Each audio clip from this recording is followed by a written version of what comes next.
This is just a quick overview of the history internship project. I'm just going to go through the rubric really quickly, and I'm going to give you an example or a model of what I'm looking for. First thing I want to show you is the project rubric. Please note that there are only 3 of the columns shown here. Basically, I took out the last one just so it could be big enough to fit on the screen. I just wanted to review this with you just really quickly. Please remember that there are 3 things that I'm really looking for in each one of these in each one of these annotations. First, I'm looking for you to have a description of the source itself, which includes things like speaker, type of source, which would be occasion, subject, audience, tone, purpose. I'm looking for you to basically use a soapstone to describe the source.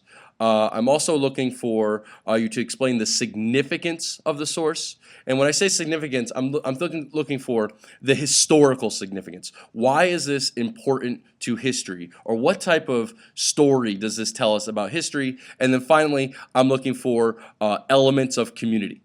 Okay, I'm looking for connections between the source that you're showing and 3 or more of the elements of community. Okay, if you're being very, very advanced, then you're looking at clear connections to the source and among the 3 other, between the elements of community. So you're showing me how the source is connected to the elements of community, but also how are these elements of community connected to each other.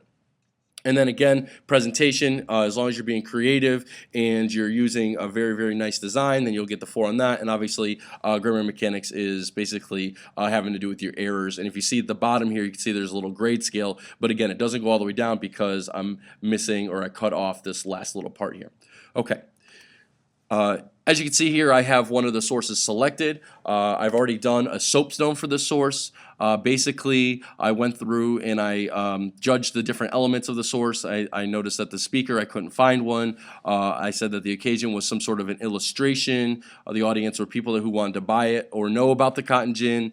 The purpose was to show the value, and then the subject is Eli Whitney's cotton gin. And then finally, I put on here happy and productive as the tone, because if you look at the faces, you can see everyone's really, really happy to be working with this cotton gin. Okay, great. So let's see how this turns into a annotation. You see here I put up a description. The source is by an unknown artist, is an illustration of Eli Whitney's cotton gin. The source was either used to advertise the cotton gin or publicize its value to people that wanted to buy it or know about it. The illustration shows happy workers at the cotton fields and working with the cotton gin, and it also shows white businessmen discussing the quality of the cotton produced. Okay, so that's the description of just the source. You know, if you wanted to get into a little bit more detail, you could probably discuss how there's cotton around the outside and how each one of these people are workers. You could have probably gotten into a little bit about slavery if you wanted to, but I kind of just kept it simple on that one. Okay, here we have 2 more elements here. I have the significance and also elements of community connections.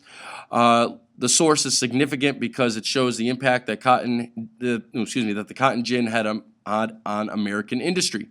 With his invention, cotton was able to be produced at a much faster rate. This source is also significant because it shows how northern industry relied just as much on slave labor as did the agrarian South. I'm noticing a couple mistakes in here, so this actually would not get a 4 for, like, there probably should be a comma in this area, and I noticed another mistake earlier, but you have to do that on your own. Okay. And finally, last one here is the elements of community connections. The illustration shows connections between diversity, social ties, and joint action. It shows diversity between African Americans and whites, but also the diverse roles or jobs that people had at the time. They are working in these jobs towards a similar goal of producing cotton, and it illustrates that this joint action requires social ties, especially communication, to meet their goal. Here is an example. Again, this is an example of what I'm looking for your annotations for this project.